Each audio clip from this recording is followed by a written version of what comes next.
Pues nadie te ama como yo, pues nadie te ama como yo. Mira la cruz, esa es mi más grande prueba. Nadie te ama como yo. Bienvenidos a Creciendo Juntos en Nuestra Fe Católica, el programa que le ayudará a conocer la riqueza de su fe y a profundizar en su relación personal con Jesucristo en su iglesia. Y ahora con ustedes, el Padre Julián Cardona. Nadie te ama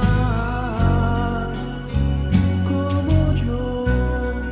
Un saludo muy especial para todos ustedes y mis mejores deseos, también mi bendición en mi servicio para ustedes como sacerdote, que recibo del Señor ese don tan especial de bendecir en su nombre al pueblo que Él mismo se compró, se adquirió con su propia sangre.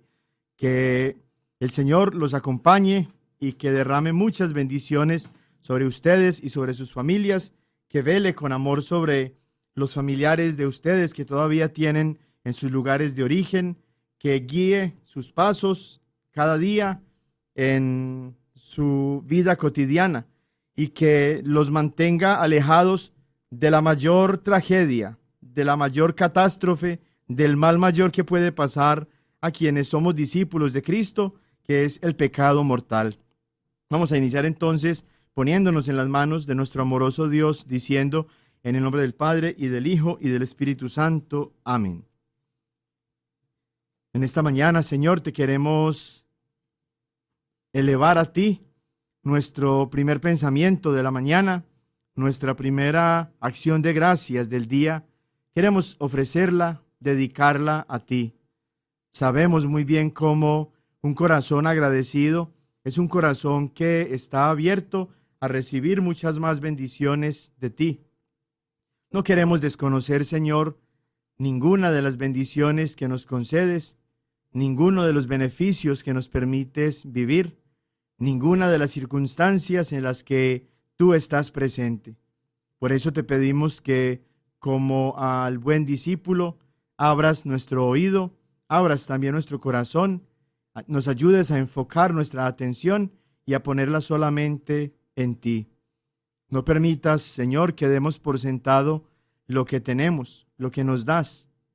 Permítenos ser siempre sensibles frente a las necesidades de los demás, para que estos bienes que tú nos prodigas no sean solo para nuestro propio bienestar, para nuestro propio beneficio, sino que alcance también a aquellos que menos tienen.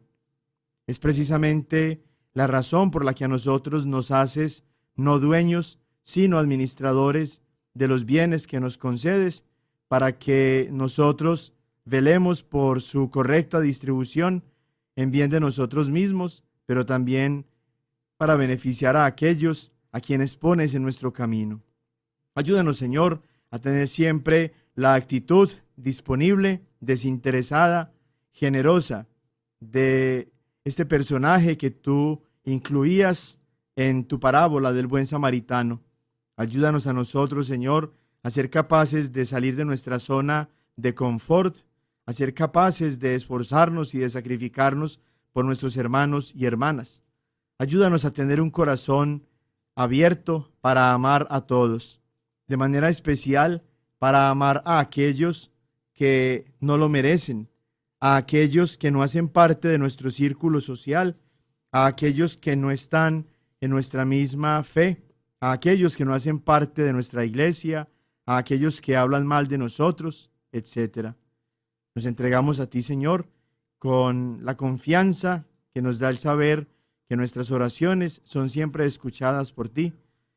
Ponemos en tus manos a todas estas personas que tenemos en nuestra mente y en nuestro corazón, y a todas ellas les pedimos, Señor, que les envíes hoy y constantemente tu ilimitada bendición. Amén. En el nombre del Padre, y del Hijo, y del Espíritu Santo. Amén.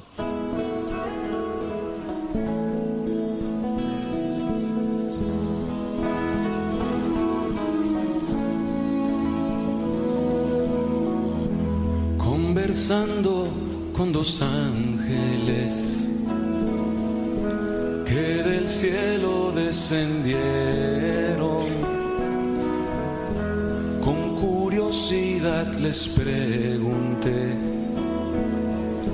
si conmigo siempre estaban. Me respondieron casi siempre sí. Solo un momento te dejamos. Y preocupado yo pensaba así: es cuando entra el pecado en mí. Los dos me vieron a los ojos, me respondieron diciendo que no,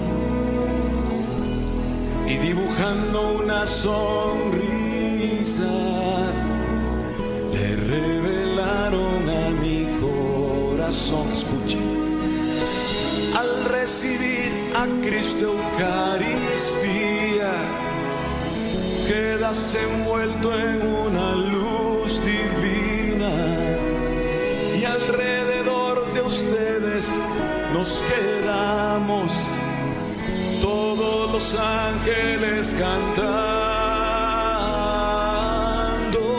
¿Se acuerdan?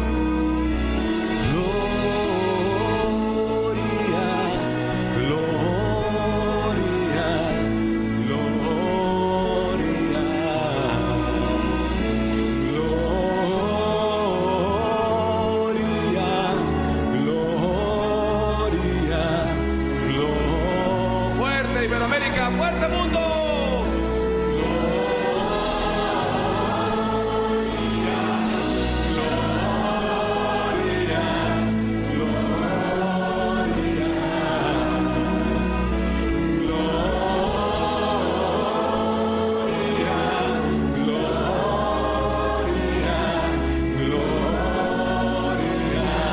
Más fuerte aún, venga.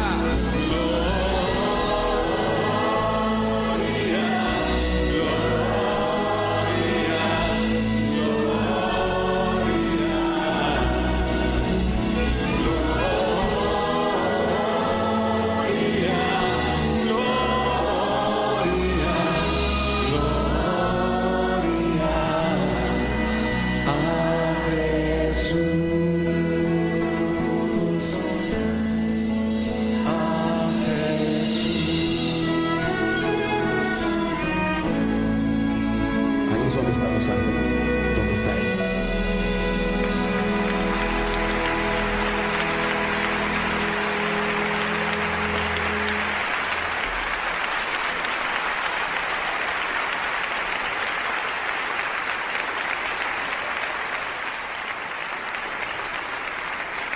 Y poniéndonos en las manos de nuestro amoroso Dios, vamos a abrir también el corazón a su santa palabra, para que en este sexto domingo del tiempo ordinario, la palabra del Señor se convierta en luz para nuestros pasos, en guía para nuestra vida. Y vamos a tomar entonces el Evangelio según San Lucas, capítulo 6, versículo 17, y luego de los versículos 20 al 26. En aquel tiempo, Jesús descendió del monte con sus discípulos y sus apóstoles, y se detuvo en un llano. Allí se encontraba mucha gente que había venido tanto de Judea y de Jerusalén como de la costa de Tiro y de Sidón. Mirando entonces a sus discípulos, Jesús les dijo: dichosos ustedes, los pobres, porque de ustedes es el reino de Dios. Dichosos ustedes los que ahora tienen hambre, porque serán saciados. Dichosos ustedes los que lloran ahora, porque al fin reirán. Dichosos ustedes cuando los hombres los aborrezcan y los expulsen de entre ellos, y cuando los insulten y maldigan por causa del Hijo del Hombre. Alégrense ese día y salten de gozo, porque su recompensa será grande en el cielo. Pues así trataron sus padres a los profetas. Pero ay de ustedes los ricos, porque ya tienen ahora su consuelo. Ay de ustedes los que se hartan ahora, porque después tendrán hambre. Ay de ustedes los que ríen ahora, porque llorarán de pena. Ay de ustedes cuando todo el mundo los alabe, porque de ese modo trataron sus padres a los falsos profetas. Palabra del Señor. Gloria a ti, Señor Jesús. Este evangelio que tomamos para la meditación de la palabra de Dios en este domingo sexto del tiempo ordinario, como decíamos, es la segunda versión de lo que se conoce como las bienaventuranzas, que las encontramos en primer lugar en el Evangelio según San Mateo, y que nos presenta Mateo en los labios de Cristo cuando sube al monte también con sus discípulos, se sienta y desde el monte comienza entonces a enseñar.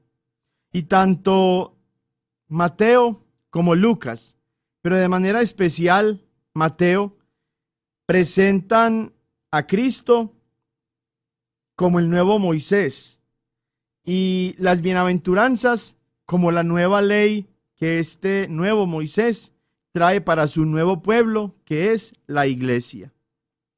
Ya si miramos en el Antiguo Testamento, por ejemplo, vamos a encontrar a Moisés que subió al monte Horeb para encontrarse con Yahvé.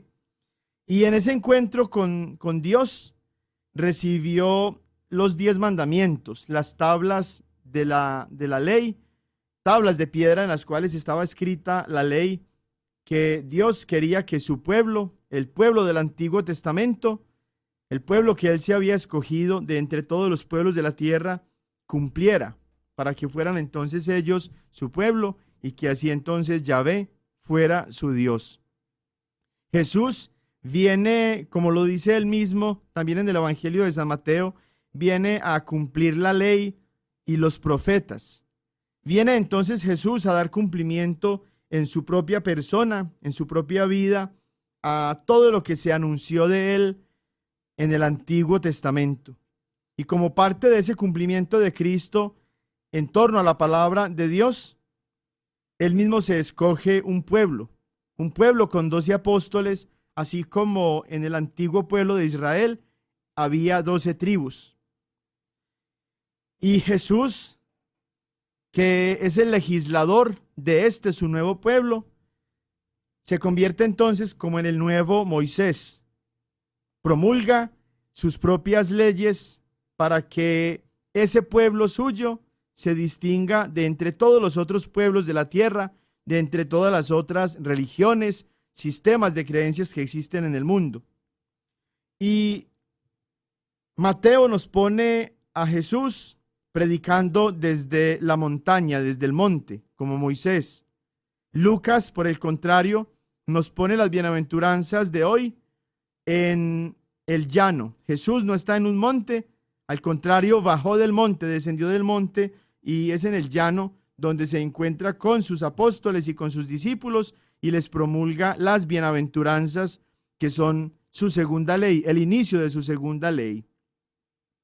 Vemos que la mente de Dios, el pensamiento de Dios, el corazón de Dios, el plan de Dios no son iguales que la mente, el pensamiento, el corazón, el plan de nosotros como hombres. Nosotros, los seres humanos, juzgamos la riqueza, juzgamos el éxito, juzgamos la fama, juzgamos el reconocimiento social, juzgamos las alabanzas y los piropos que nos echan como cosas buenas. Pensamos que una persona exitosa, una persona feliz, una persona plena, es una persona que posee todas estas cosas que humanamente se convierten para nosotros en metas, en cosas que nosotros anhelamos tener.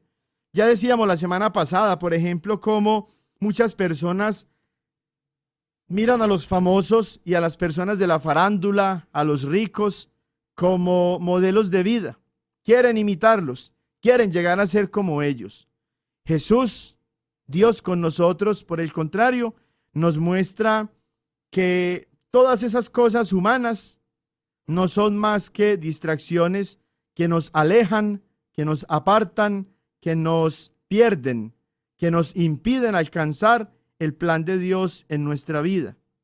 Para Jesús, en su reino, en el reino de Dios, el hambre y la sed de justicia son mejores que estar nosotros saciados por toda clase de deleites en este mundo.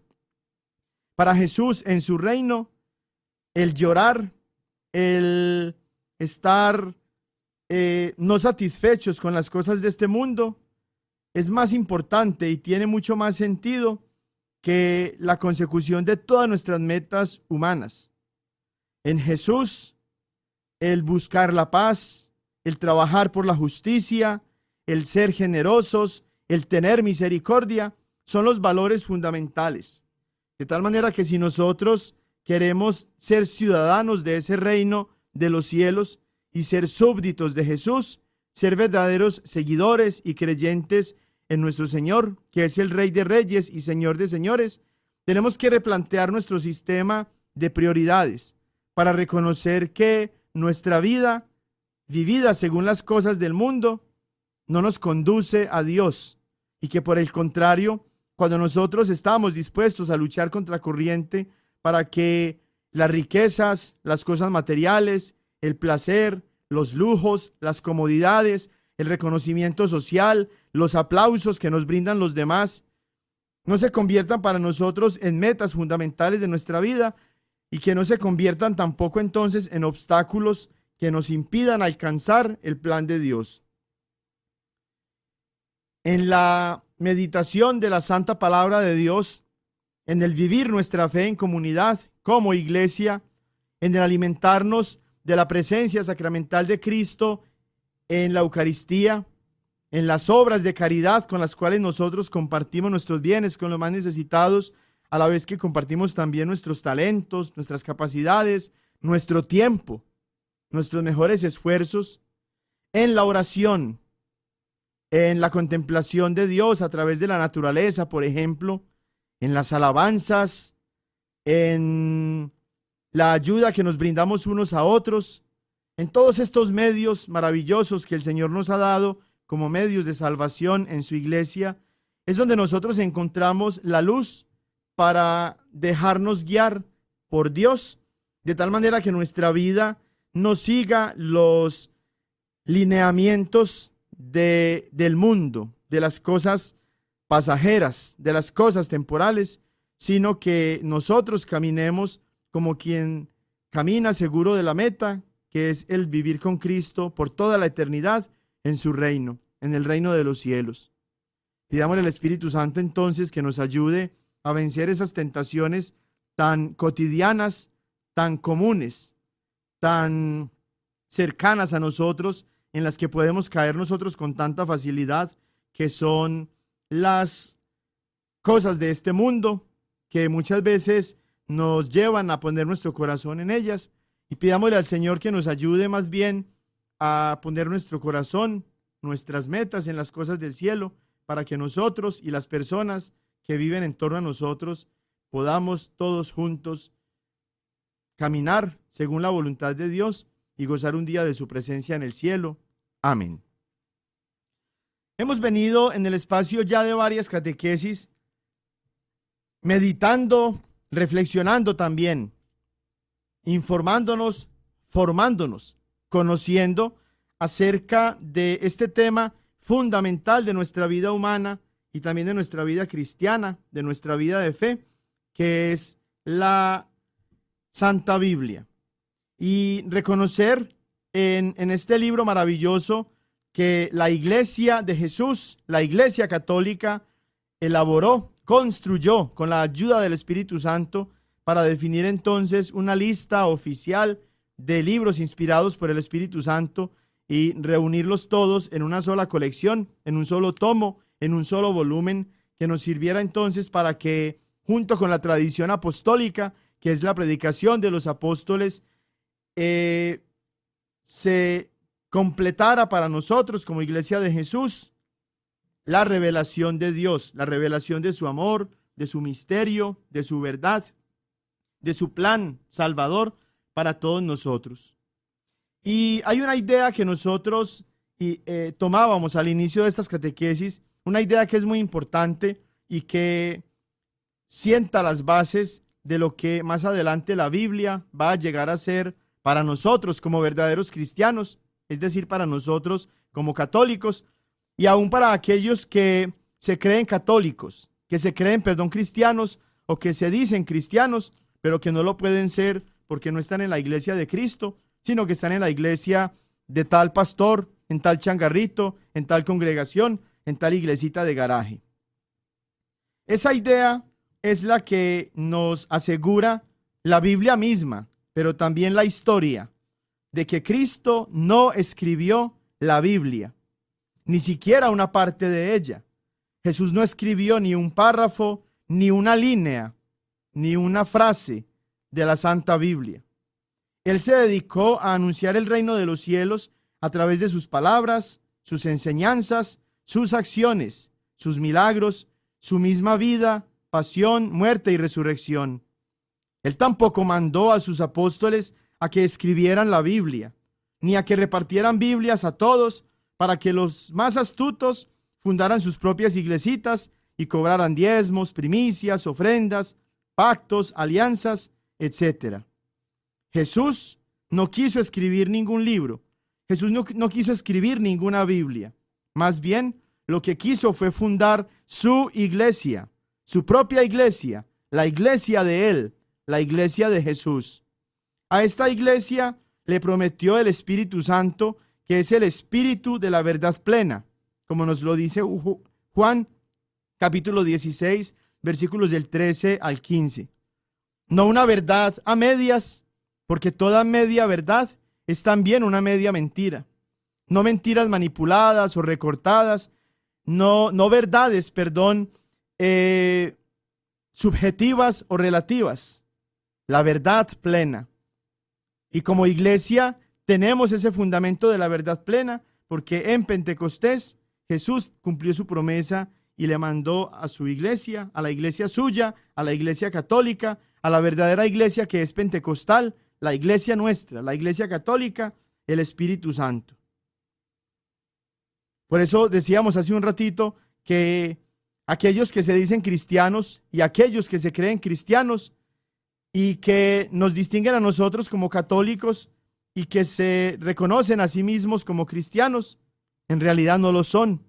Son protestantes, son hermanos separados, son hermanos desesperados, son hermanos alejados de la iglesia, son ramas secas que un día pertenecieron al tronco que es Cristo con su iglesia, como dice Jesús mismo en Juan capítulo 15, pero que como se cortaron del tronco común, del tronco que les daba la vida, del tronco que les permitía tener frutos espirituales de vida eterna, se secaron. Y en la historia entonces aparecen muy posteriores a la iglesia de Jesús, como changarritos que todos estos pastores vividores y sinvergüenzas han querido instituir. Pero a la verdadera iglesia bíblica, a la verdadera iglesia histórica, a la verdadera iglesia que reúne a los cristianos de verdad, a la verdadera iglesia que es evangélica, que es pentecostal, a la verdadera iglesia que es de los testigos, pero de los testigos de Cristo, no de los del tal Jehová. A la verdadera iglesia que fundó Jesús, a esa iglesia Jesús le prometió el Espíritu Santo, que es el Espíritu de la verdad plena. Por eso Él, Jesús, que es la verdad, como nos lo dice Juan capítulo 14, versículo 6, estableció su iglesia como columna y fundamento de la verdad, es decir, de Él mismo. Jesús es la verdad. Juan capítulo 14, versículo 6. La iglesia de Jesús es la iglesia que es la casa de Dios vivo, columna y fundamento de Cristo, que es la verdad, como nos lo dice Pablo, en primera a Timoteo capítulo 3, versículo 15. A Pedro, que es la piedra y el pastor que Cristo mismo dejó encargado de su iglesia, Jesús le prometió que ni las puertas del infierno prevalecerían contra su iglesia. No la iglesia de Pedro, la iglesia de Jesús. Mateo 16, 18. Y también prometió Cristo que Él estaría con su iglesia todos los días hasta el fin del mundo. Mateo 28, 20. Cristo, el esposo, es por toda la eternidad fiel a su iglesia, que es su esposa. Cristo ama a su iglesia y se entregó a sí mismo por ella para santificarla, purificándola mediante el baño del agua en virtud de la palabra, y presentársela resplandeciente a sí mismo, sin que tenga mancha, ni arruga, ni cosa parecida, sino que sea santa e inmaculada. Duélale a quien le duela. La iglesia de Jesús, que es esposa de Cristo. La iglesia de Jesús, que es el cuerpo de Cristo. La iglesia de Jesús, que es la única iglesia fundada por Jesús y que viene desde Cristo, porque Él mismo la fundó. La iglesia que complementa a Cristo, cabeza, y que con Cristo forma al Cristo total, es santa e inmaculada. Duélale a quien le duela. Y ustedes lo pueden encontrar en Efesios capítulo 5, versículos 25 al 27.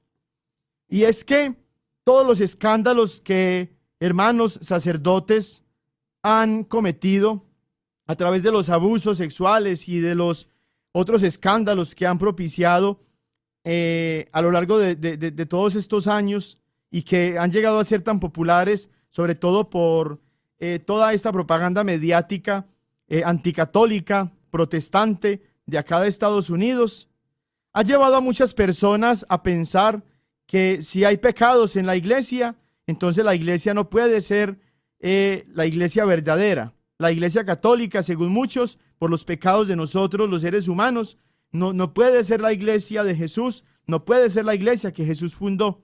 Pero es que la iglesia no es santa porque nosotros somos santos.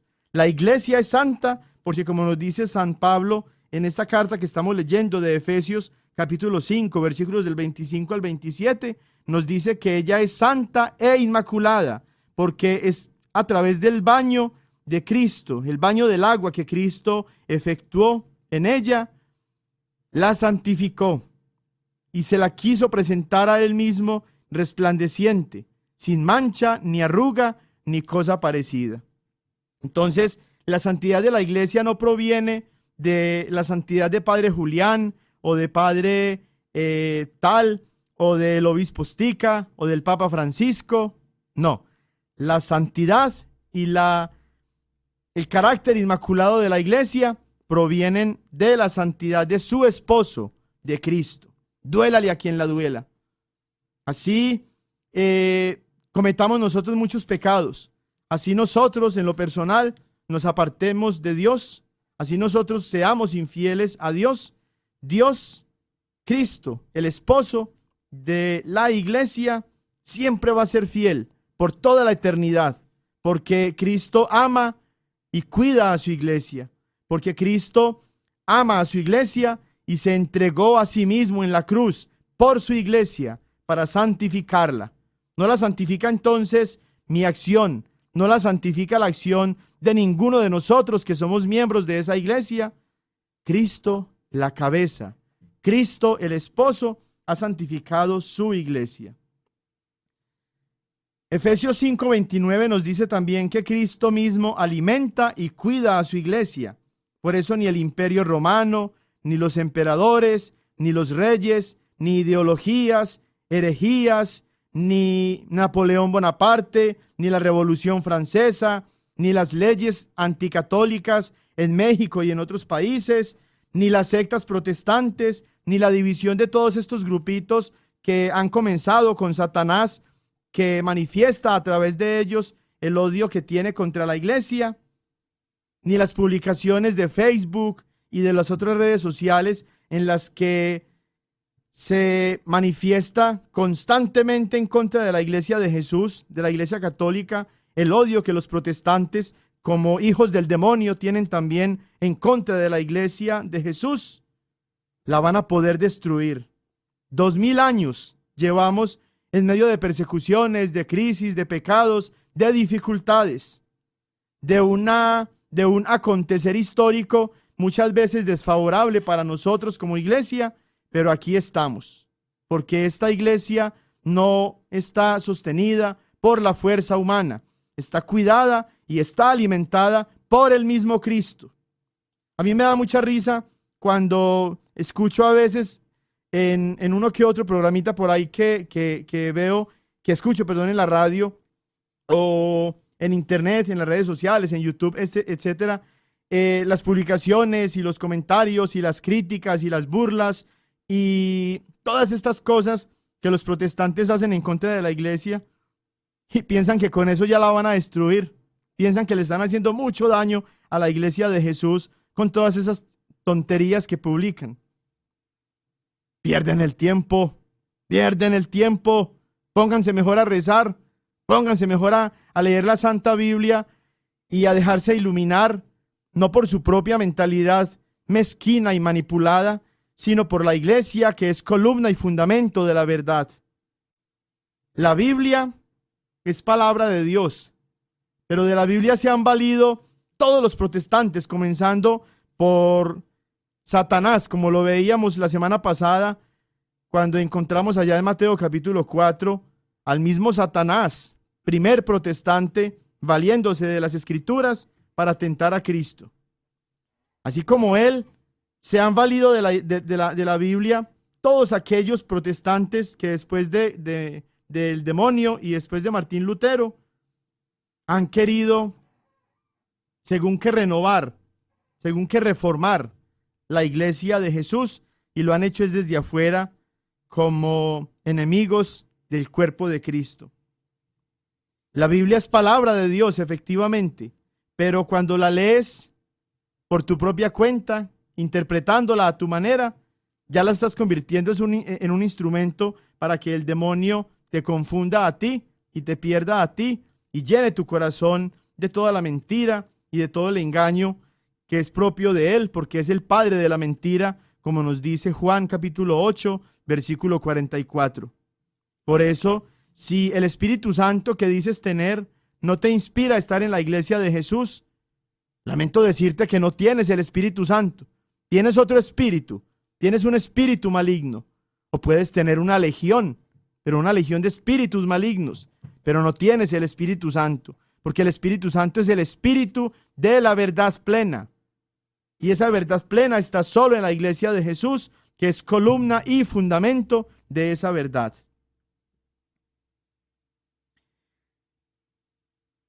Entendiendo esto que es tan importante, que Jesús no escribió la Biblia, ni un párrafo, ni una frase, ni una línea, que Él no mandó a sus discípulos a que escribieran la Biblia y a que la repartieran para que cada uno de ellos y después los que los sucedían montaran cada uno su propio changarrito y crearan la división, sino que el deseo de Cristo era, por el contrario, la unidad en la fe. Es entonces importante que nos preguntemos cómo fue que se puso en las manos de nosotros como cristianos la Santa Biblia. Y ya hemos dicho que la Biblia es un libro que tiene historia, es decir, hay una historia en torno a la elaboración de la Santa Biblia, porque la Biblia ni cayó enterita del cielo, ni salió de las manos del tal Jehová, que dicen ellos, ni Jesús la escribió, ni los apóstoles se dedicaron a escribir nada. La Santa Biblia es un libro que tiene historia. Es en el transcurso de varios años, de muchos años inclusive, que la Biblia ha sido puesta en nuestras manos por una sola iglesia, la Iglesia Católica.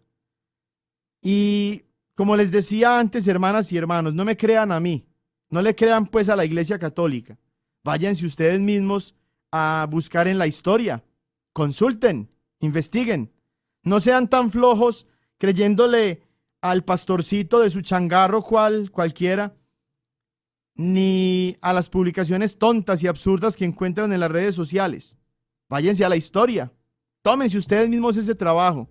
Si de verdad están sedientos de la verdad, váyanse ustedes mismos a consultar. No me crean a lo que yo les estoy diciendo. No le crean pues a la Iglesia Católica, pero tampoco le crean pues a esos pastores. Vayan ustedes mismos y consulten, investiguen, para ver quién les está diciendo mentiras, o sus pastores, o la iglesia que es columna y fundamento de la verdad. La iglesia hizo la Biblia en el año 382 y determinó que esos 73 libros, no 66, 73, eran inspirados por el Espíritu Santo, eran revelación divina, eran palabra de Dios.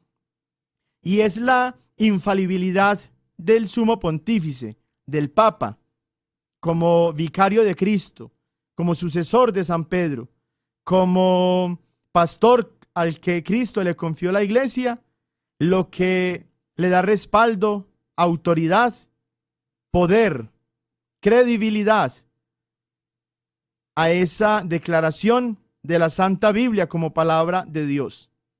Si todas estas 70,000 sectas que se dicen cristianas y que andan con la Biblia bajo el brazo, afirman y creen y están convencidos que la Biblia es palabra de Dios, es porque la iglesia, no la iglesia de ellos, la Iglesia Católica, lo declaró para el mundo.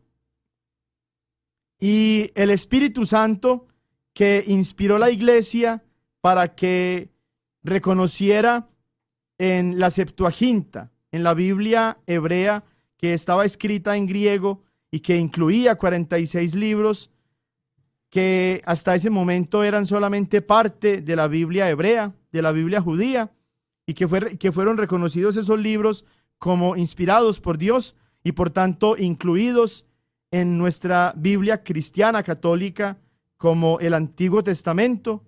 Es el mismo Espíritu Santo que inspiró después a los miembros de la iglesia, a los líderes de la iglesia, comenzando por San Dámaso, allá en el Concilio Romano, en el año 382, para que se definieran como inspirados por el Espíritu Santo los 27 libros del Nuevo Testamento, y que se agregaran entonces esos 27 libros a los 46 que ya el Espíritu Santo había inspirado dentro de la iglesia para que conformaran el Antiguo Testamento. Y la totalidad de esos 46 libros del Antiguo Testamento y de esos 27 libros del Nuevo Testamento forman la única y verdadera Biblia cristiana, que no es ni pentecostal, ni mormona, ni bautista, ni episcopaliana, ni evangélica, ni de los santos de los últimos días, ni de ninguna otra de esas agrupaciones que se creen muy bíblicos y que ni lo son, sino que esos 73 libros que salieron de las manos del Espíritu Santo y de la iglesia en el año 382 son obra de la Iglesia Católica y es la Biblia cristiana católica. Y no hay cristianos que no sean católicos. Hay protestantes, y hay anticristos, y hay herejes, y hay hermanos separados fuera de la Iglesia Católica. Pero fuera de la Iglesia Católica no hay cristianos, porque no están en la Iglesia de Cristo. Están en la iglesia de Jaime, o de William, o de Mario, o de Alfonso, o de Raúl, o de Pepe, pero no están en la iglesia de Jesús, no están en la iglesia de Cristo, por eso no se llaman cristianos. Y esa Biblia, como decimos, es un libro que tiene historia. Cristo fundó su iglesia. A esa iglesia fundada sobre Pedro y los demás apóstoles, Cristo la manda a predicar. De la predicación de los apóstoles surge entonces la tradición. De esa tradición surge entonces la Santa Biblia. Es un libro con historia. Ya decíamos entonces en las catequesis anteriores cómo fue que se fue formando, cómo fue que fue tomando forma el Antiguo Testamento. Y vamos a dedicarnos entonces en esta catequesis de hoy a hablar acerca de la formación del Nuevo Testamento. ¿Cómo fue que en la iglesia y a través de la iglesia el Espíritu Santo, que es el Espíritu de la verdad plena, inspiró a San Dámaso, a San Jerónimo, a San Agustín, a todos estos hombres tan importantes en la construcción de nuestra Santa Biblia cristiana católica, de la cual nosotros nos beneficiamos muchísimos siglos después y de la que también inclusive estos pastorcitos y todos los que siendo protestantes se dicen cristianos también se benefician. Inspirados por el Espíritu Santo, muchos escritores anotaron en los años siguientes a la muerte de Jesús las muchas historias que circulaban sobre el Mesías. Estos escritores eran algunos apóstoles o amigos o discípulos de los apóstoles que conocían muy bien a Jesús. Pero también había muchos otros escritores que, sin pertenecer a la iglesia que Cristo había dejado fundada y por tanto sin tomar en cuenta las enseñanzas de los apóstoles, empezaron a escribir muchas cosas acerca de Cristo. Jesús, como decíamos, estaba predicando el reino de los cielos.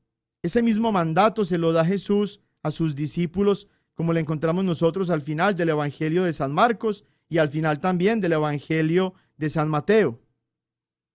Los apóstoles, fieles al mandato que Jesús les ha dado, comienzan no a escribir, no a repartir Biblias, a predicar. Y esa es la tradición apostólica, la tradición con T mayúscula, la tradición que después los pobres protestantes ignorantes piensan que es en contra de la cual Jesús estaba hablando cuando hablaba de tradiciones de los hombres. Más adelante entonces, cuando diversas comunidades cristianas, no formadas como sectas y como changarritos, sino como diferentes comunidades cristianas que conformaban la única iglesia de Jesús, cuando todas estas pequeñas comunidades cristianas empezaron a tener la necesidad de algunos textos por escrito en los que se plasmara la enseñanza de los apóstoles, diversos autores, como decíamos, que eran la mayoría de ellos discípulos de los mismos apóstoles, empezaron a escribir algo, no todo, algo de lo que los apóstoles estaban predicando. ¿Cómo sabemos nosotros que ellos no escribieron todo lo que los apóstoles predicaban? Primero, porque piensen ustedes en 12 apóstoles, 13 después con San Pablo y Bernabé y todos estos otros, Apolo, todos estos otros que fueron tan activos en la iglesia de Jesús, extendiéndose por todos los lugares de lo que hasta el momento era el mundo conocido para predicar a Cristo, que es el Evangelio, la buena noticia. ¿No sería suficiente un solo libro de los Hechos de los Apóstoles para describir, para sintetizar toda esa obra evangelizadora de todos estos apóstoles líderes en la iglesia de Jesús? Piensen ustedes en lo que Jesús mismo hizo y enseñó, que no podía definitivamente ponerse por escrito en su totalidad, porque para cuando Jesús lo estaba diciendo y lo estaba enseñando, no tenía a los apóstoles con libreta en mano tomando nota de todo lo que Jesús decía. No, no es así. Por eso es que San Juan, en el capítulo 20 de su Evangelio, en los versículos 30 al 31, nos dice que Jesús realizó en presencia de los discípulos otras muchas señales que no están escritas en este libro.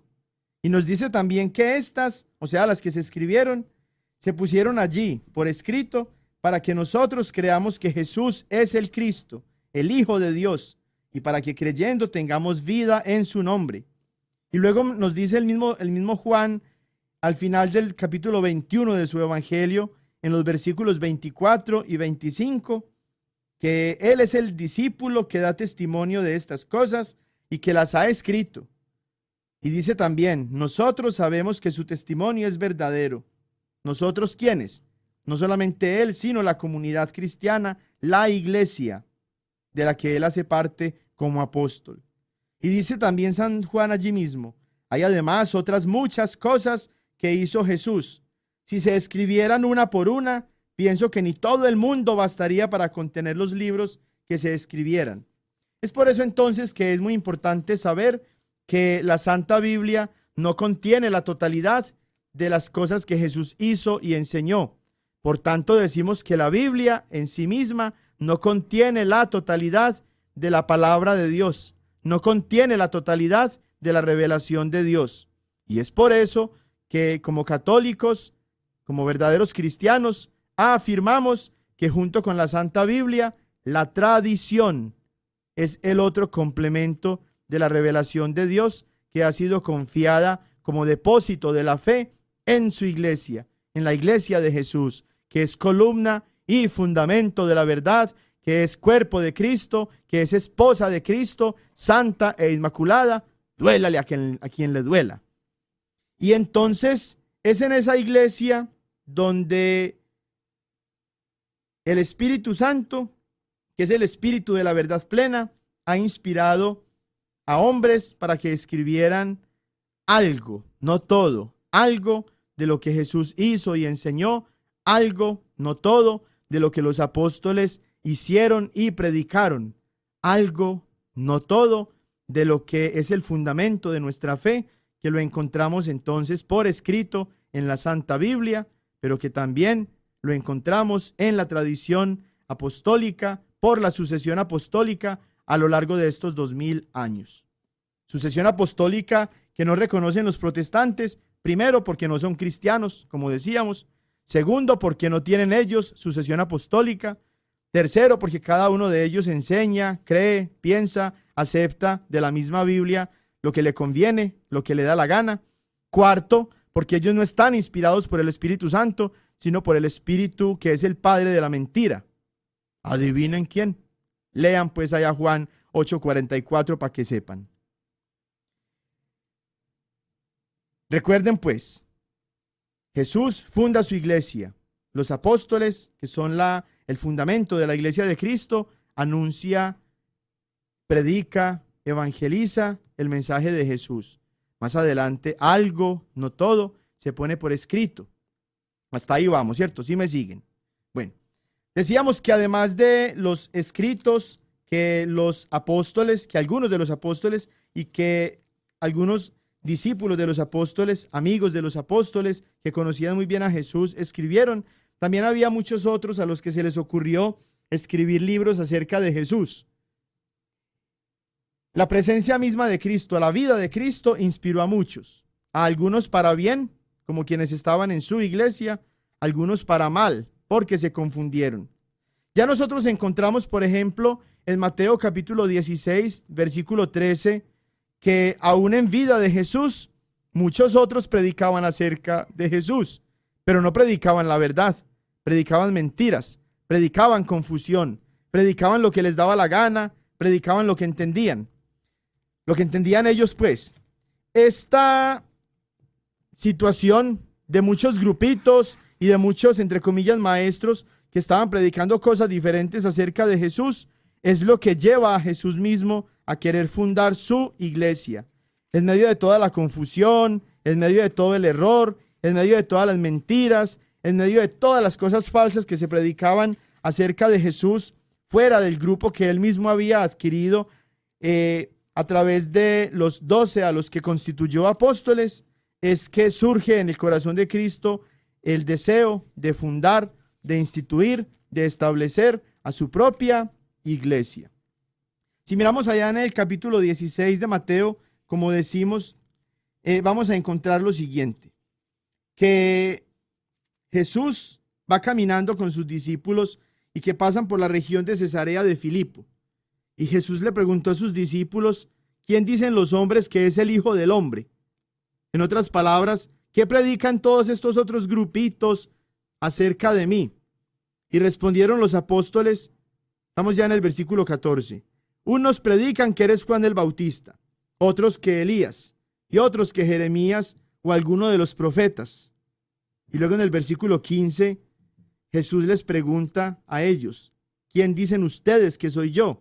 Y es entonces cuando en el versículo 16, Pedro, que no se llamaba Pedro, que se llamaba Simón, pero al que Cristo ya le había cambiado el nombre de Simón a Pedro, como lo leemos en Juan capítulo 1, versículo 42, le dice, ¿quién es él de verdad? Predica la verdad de Cristo. Ya desde el principio mismo de la iglesia, el que iba a ser piedra, pastor de la iglesia, tenía la verdad sobre Cristo.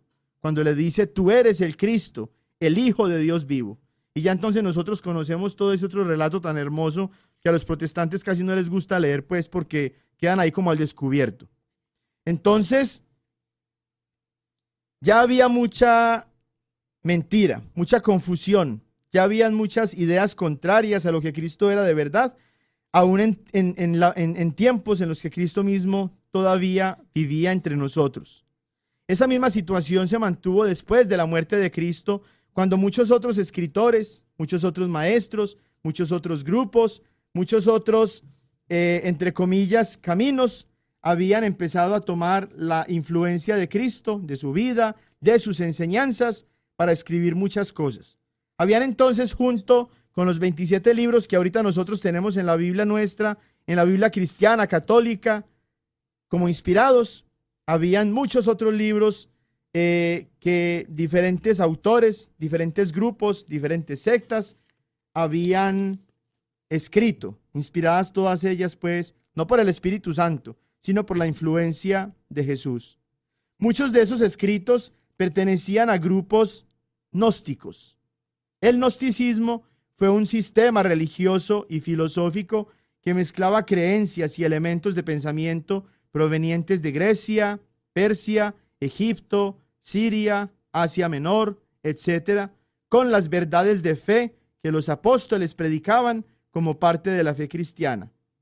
A estos grupos, o a este movimiento mejor, se le llamaba gnóstico, que proviene de una palabra griega que es gnosis, que significa conocimiento, ya que ellos afirmaban tener conocimientos secretos, obtenidos, según ellos, pues, de los apóstoles, y no revelados sino a su grupito, a su élite. Cualquier parecido con los protestantes es pura coincidencia, ¿cierto?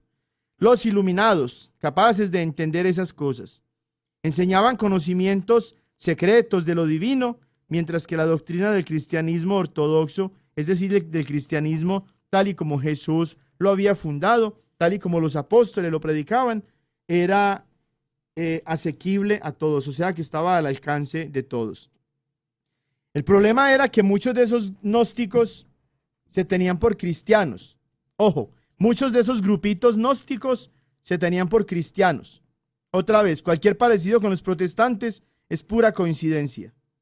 También los protestantes en estos tiempos, de estos grupitos bíblicos que son sectas y que ellos mismos llaman iglesias, y de los que afirman que son la iglesia de Jesús, se tienen ellos, se reconocen ellos como cristianos, como ya 2000 años atrás lo hacían también los gnósticos. Y por hacerlo, por llamarse cristianos, causaban una enorme confusión. Cualquier parecido con los protestantes es pura coincidencia. Es por eso que la iglesia tuvo que confrontar los errores del gnosticismo y diferenciarlos del cristianismo auténtico. Cualquier parecido con los protestantes es pura coincidencia. Desde sus orígenes, las creencias gnósticas fueron rechazadas por los cristianos verdaderos, por los cristianos de la iglesia de Jesús, por ser una peligrosa falsificación del evangelio. Cualquier parecido con los protestantes, ya en serio. Entre los numerosos escritores cristianos de los primeros siglos que combatieron el gnosticismo están San Ireneo, Orígenes, Justino, Hipólito, San Agustín, etc. Todos ellos líderes, sacerdotes, obispos inclusive, adivinen de qué iglesia. Ajá, de la iglesia católica, de la iglesia de Jesús. Todos esos escritos que confundían a muchos porque eran escritos que surgían de estos grupos que se afirmaban ser cristianos, llegaban inclusive a tomar el nombre de algunos de los libros que nosotros tenemos ahorita en el Nuevo Testamento y que se llaman evangelios.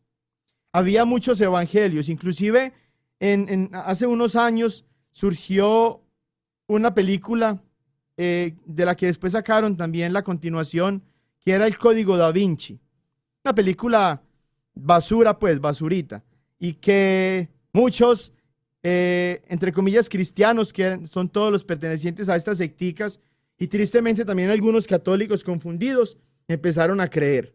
De los relatos de María Magdalena teniendo una vida afectiva, sexual, marital con Jesús, de lo cual salió según una hija, y ya pues todos esos relatos que en esa película basurita pues que es El Código Da Vinci, muchos vieron y que creyeron pues que era como verdad. Hay muchos relatos en libros históricos que, como les digo, ustedes mismos pueden encontrar, no me crean a mí, no le crean pues a lo que la Iglesia Católica cuenta, pero váyanse pues ustedes mismos a investigar para que vean quién es el que les está echando mentiras. Hay muchos de esos libros llamados evangelios que se llamaban así y que se atribuían a los apóstoles para confundir a los cristianos. Cualquier parecido. Bueno, entonces,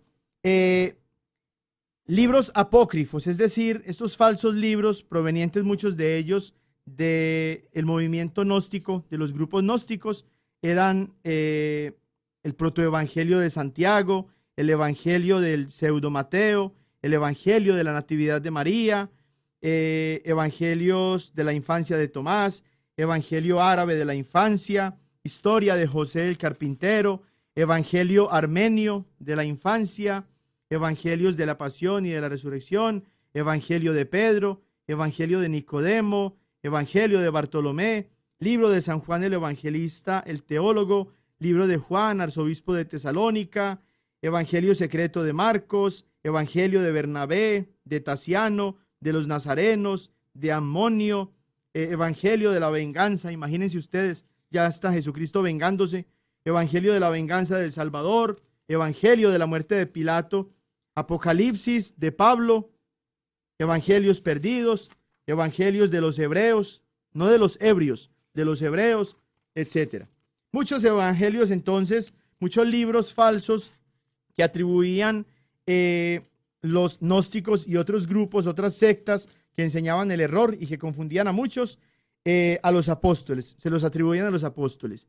En medio de toda esta variedad de escritos es donde el Espíritu Santo inspira a la Iglesia Católica, para que defina con infalibilidad apostólica, con la verdad del Espíritu de la verdad plena, los libros que iban a ser inspirados, los libros que iban a ser, reconocidos como inspirados por el Espíritu Santo. Y como fruto entonces de esa acción de la Iglesia inspirada por el Espíritu Santo, es de donde surge el Nuevo Testamento.